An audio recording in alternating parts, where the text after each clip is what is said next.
Road ಅಂತೂ ದೊಡ್ಡದಾಗಿದೆ ಅಂದ್ಬಿಟ್ಟು ನೋಡಿ ಈ ಥರ ರೋಡ್ ಪಕ್ಕದಲ್ಲೆಲ್ಲ ಪಾರ್ಕಿಂಗ್ ಮಾಡಿಕೊಂಡು ಆರಾಮಾಗಿ ಟೀ ಕಾಫಿ ಕುಡ್ಕೊಂಡು ಹಿಂಗೆಲ್ಲ ನಿಂತ್ಕೊಂಡ್ರೆ ನಾಳೆ ಒಂದಲ್ಲದೆ ಇನ್ನೊಂದಿರೋ ಅಪಾಯ ಆಗ್ಬೋದು.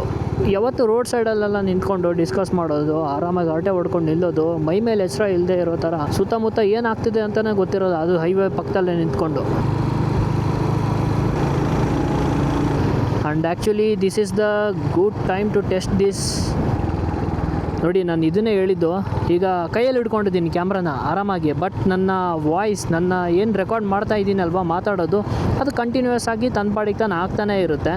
ಈ ಥರ ಮಾಡೋದು ತಪ್ಪು ನನಗೂ ಗೊತ್ತು, ಬಟ್ ಸುತ್ತ ಹಿಂದೆ 2 ಮಿರರ್ ನೋಡಿದ್ದೀನಿ. ಯಾವ ಮಿರರಲ್ಲಿ ನೋಡಿದಾಗ ಯಾವುದೇ ಥರ ವೆಹಿಕಲ್ಸ್ ಬರ್ತಾ ಇಲ್ಲ, ಮುಂದೆನೂ ಯಾವುದು ಅಷ್ಟೊಂದು ವೆಹಿಕಲ್ಸ್ ಇಲ್ಲ, ನೋಡ್ತಾ ಇರ್ಬೋದು ನೀವು. ಸೊ ಈ ಥರ ಇರಬೇಕಾದ್ರೆ ಟೆಸ್ಟ್ ಮಾಡೋಣ ಅನ್ನಿಸ್ತು, ಸೊ ಅದಕ್ಕೆ ಟೆಸ್ಟ್ ಮಾಡ್ತಾ ಇದ್ದೀನಿ. ನೋಡೋಣ ಮುಂದೆ ಎಲ್ಲಾದರೂ ಒಂದು ಸ್ವಲ್ಪ ಸ್ಟಾಪ್ ಮಾಡಿಬಿಟ್ಟು, ಸ್ಟಾಪ್ ಮಾಡೋದು ಬೇಕಾಗಿಲ್ಲ ಗೈಸ್, ಆ್ಯಕ್ಚುಲಿ ಆರಾಮಾಗಿ ಇದನ್ನು ಈ ಥರ ಹಾಕ್ಕೋಬೋದು ನಾನು.